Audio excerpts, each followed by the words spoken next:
Sibaha roja sêşemê ev dîmen ji nav gundê Kefersefrê nêzî cindirêsê hatine kişandin û ji bo tora medyayî ya Rûdawê hatine şandin.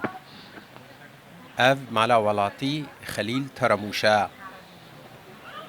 Ji ber ziyanên erdhejê û tirsa ducarebûna kerasatê, mala xwe vala hiştiye û li bin konekî biçûk bi xwe, zarokên wî û kesûkarên wî yên ji cindirêsê derketine dijîn. Xelîl Teремûş got sê kes ji malbata xwe di erdheja şeşê Sibatê de ji dest dane, ji tora medyayî ya Rûdawê re axivî. Ez Xelîl Teремûşim ji gundî Kefersefrê. Qeçikê min lawkî min mir û deqîzik min di zîlzalê de mirin û malê me gîşeetî ye em nikarin tê de rûnin. Merid me xêrxwaz şodrek dan me em silafê di makinê de rû diniştin, di her û em di makinê de rû diniştin. Paşê jî niha em di xêmê de rûniştine, xêmê me jî çûçik e, cîranê me jî merîd me jî tên cem e, malê di wanî şeetîne.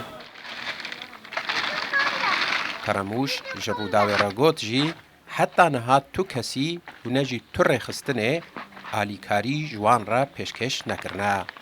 مريض ما مثلا تنجمع رودنا حتى نسبي رودنا وكاسيت معونات تشت دايما نا خير خوزي برزاني ونا خيري خير خوزي برزاني غني المعونات تي خلق دادي ام جملاتي كل ام نكون بديدن ام نكون دي ممكن بماشن غاركا ورن لقوكي خلقي خينن وبيدن حركس خو تسيب بنا منظمات نبا اولادن فصائلاتن وبلاكل Piştî erdheja êvara roja duşemê 20 Sibatê piraniya xelkê herêma Efrînê malên xwe bicihhiştibûn.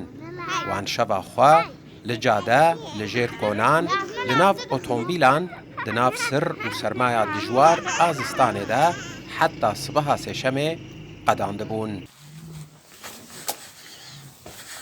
Ev dîmen jî sibaha roja sêşemê ji gundê Erindê ser nahyeya Şiyê hatine kişandin û ji bo tora medyayî ya Rûdawê hatine şandin. Ji ber ziyanên ku gihiştina malên gundiyan ew li jêr konan dimînin. Hüseyin Umer, Rûdaw.